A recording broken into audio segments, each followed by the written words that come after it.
Hi guys, நான் உங்கள் next door techie and இந்த வீடியோவில் நம்ம எப்படி லோக்கல் டிஸ்க் சி டிரைவோட ஸ்பேஸை எக்ஸ்டெண்ட் பண்ண போகிறோம் அப்படின்னு தான் சொல்ல போகிறேன். லோக்கல் டிஸ்க் சி டிரைவில் ஸ்பேஸ் இருக்கிறது எவ்வளோ இம்பார்ட்டன்ட் அப்படின்னா உங்களோட ப்ரோக்ராமும் சாஃப்ட்வேரும் ஸ்மூத்தாக ரன் ஆகுறதுக்கு இது கண்டிப்பாக ஹெல்ப்ஃபுல்லாக இருக்கும். ஸ்பேஸ் தீர தீர உங்களோட அந்த சாஃப்ட்வேரோட ஸ்பீடும் சிஸ்டமோட எஃபிஷியன்சியும் குறைய ஆரம்பிச்சிடும். ஸோ எப்பயுமே உங்களோட லோக்கல் டிஸ்க் சியை கொஞ்சம் ஸ்பேசியஸாக வச்சுக்கோங்க, கண்டிப்பாக அது ஹெல்ப்ஃபுல்லாக இருக்கும்.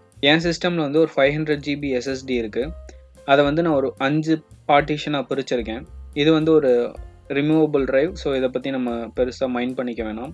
ஆல்ரெடி 2 ட்ரைவ் காலி ஆகிடுச்சு. 500 GB வந்து வீடியோ எடிட்டிங், ப்ரோக்ராமிங் இதுக்கெலாம் பெருசாக சொல்கிறேன். அப்படியே ஃபாலோ பண்ணிங்க அப்படின்னா ஈஸியாக அதை பண்ணிடலாம். ஸோ ஃபஸ்ட்டு விண்டோஸ் கீயை ப்ரெஸ் பண்ணிக்கோங்க. ப்ரெஸ் பண்ணிட்டு டிஸ்க் மேனேஜ்மெண்ட்னு டைப் பண்ண போனீங்கன்னா create and format hard disk partition வரும். ஒரு சில நேரம் டிஸ்க் மேனேஜ்மெண்ட்னே வரும். ஸோ அதை ஓப்பன் பண்ணிக்கோங்க. ஓகே, இப்போ ஓப்பன் பண்ணிட்டு இதில் ரொம்ப முக்கியமான விஷயம் என்ன அப்படின்னா, லோக்கல் டிஸ்க்கு அடுத்து என்ன டிஸ்க் இருக்கோ ஜென்ரலாக அதிலேருந்து தான் நம்ம எக்ஸ்டெண்ட் பண்ண முடியும். அதில் மேக்ஸிமம் நிறையா ஃப்ரீ ஸ்பேஸ் இருக்கிற மாதிரி பார்த்துக்கோங்க. அப்படி ஏதாவது இருக்குது அப்படின்னா அதை வந்து இன்னொரு வால்யூமில் சேஞ்ச் பண்ணுறதுக்கு ட்ரை பண்ணுங்கள். இப்போ இதை தான் நம்ம பாதியாவோ நமக்கு வேண்டிய அளவுக்கு இதை நம்ம பிரிக்கணும். இப்போ இதில் என்ன பண்ண போகிறேன் அப்படின்னா வால்யூம் டிஏ செலக்ட் பண்ணிட்டு ஷ்ரிங்க் வால்யூம் கொடுக்குறேன். ஓகே, ஷ்ரிங்க் வால்யூம் வந்தோன்னா நம்ம எந்த லெவலுக்கு ஷ்ரிங்க் பண்ணணும் அப்படின்றத எம்பி அமௌண்ட்டில் நம்ம ஸ்பெசிஃபை பண்ணணும். எனக்கு வந்து ஆக்சுவலாக 25 GB இருந்தால் போதும். ஸோ ஆல்ரெடி இதில் ஒரு 110 GB இருக்குது. அதில் 98.5 ஃப்ரீயாக இருக்குது. ஸோ 98.5 ஃப்ரீனா 11 GB வந்து யூஸ்டு ஸ்டோரேஜில் இருக்குது. ஸோ நான் இப்போ எப்படி ஷ்ரிங்க் பண்ண பார்க்குறேன் அப்படின்னா, நான் ஷ்ரிங்க் பண்ணது போக எனக்கு வந்து இங்கே ஒரு 25 GB வரணும். இவ்வளோ அமௌண்ட்டுக்கு நான் ஷ்ரிங்க் பண்ணுறேன் அப்படின்னா ரிமைனிங் வந்து எனக்கு ஒரு 25 GB இருக்கும். இப்போ இதை வச்சுட்டு ஷ்ரிங்க் பண்ணுறேன்.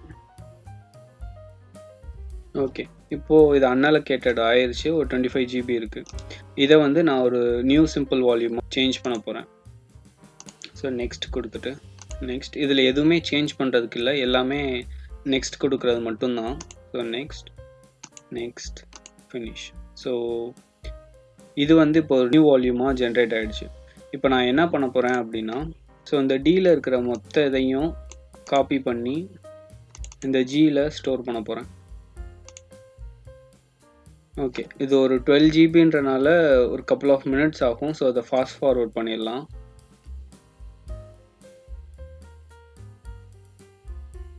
எல்லாத்தையும் காப்பி பண்ணியாச்சு. காப்பி பண்ணிட்டு இப்போ நியூ வால்யூம் டியை வந்து டெலீட் பண்ணிடலாம். ஃபஸ்ட்டு எல்லாத்தையும் ஒழுங்காக காப்பி பண்ணிட்டீங்களான்னு பார்த்துக்கோங்க. பார்த்துட்டு இதை பண்ணுங்கள். ஏன்னா ஒரு வேளை அவசரப்பட்டு பண்ணிட்டீங்க அப்படின்னா இதில் ஏதாவது இம்பார்ட்டன்ட் இல்லை பர்சனல் டேட்டா இருந்துச்சு அப்படின்னா அது மிஸ் ஆகிறதுக்கு சான்ஸ் ஆகிரும். ஸோ எல்லாமே பண்ணுறதுக்கு முன்னாடி ஒரு தடவை தெளிவாக பார்த்துட்டு பண்ணுங்கள். இப்போது இதை கிளிக் பண்ணிங்க அப்படின்னா எக்ஸ்டெண்ட் வால்யூம்னு காட்டும். ஸோ எக்ஸ்டெண்ட் கொடுக்குறேன். இது ஆட்டோமேட்டிக்காக அடுத்து இருக்க அன்அலோகேட்டட், அதாவது இங்கே இதுக்கு அடுத்து இருக்க அன்அலோகேட்டட் ஸ்பேஸை வந்து செலக்ட் பண்ணிடும்.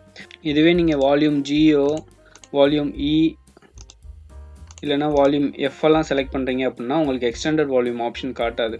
ஸோ நீங்கள் எங்கே அலோகேட்டட் இருக்கோ அதுக்கு முன்னாடி இருக்கிற வால்யூமுக்கு மட்டும்தான் நீங்கள் அதை வந்து எக்ஸ்டெண்ட் பண்ண முடியும். ஸோ இதை அண்டர்ஸ்டாண்ட் பண்ணிக்கிட்டீங்க அப்படின்னாலே இதை சிம்பிளாக பண்ணிடலாம். கொடுத்துட்டு எக்ஸ்டெண்ட் வால்யூம் கொடுங்க. ஓகே, ஸோ இப்போது இதில் ரைட் கிளிக் பண்ணிட்டு எக்ஸ்டெண்ட் வால்யூம் கொடுங்க.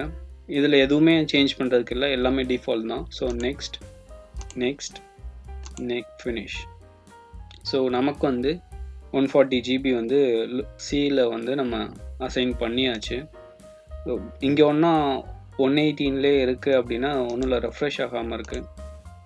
ஓகே, ஸோ நமக்கு வந்து ஒரு அடிஷ்னலாக ஒரு 32 GB வந்துருச்சு. இது மேக்ஸிமம் ப்ளூவாக இருக்கிற வரைக்கும் ப்ராப்ளம் இல்லை. ரெட் ஆகிடுச்சு அப்படின்னா மறுபடியும் எனக்கு தேவை, நான் மறுபடியும் அட்ஜஸ்ட் பண்ணோம் அப்படின்னா நம்ம வால்யூம் டியை வச்சு பண்ணோம். இப்போ வந்து வால்யூம் இயை வச்சு பண்ணணும்.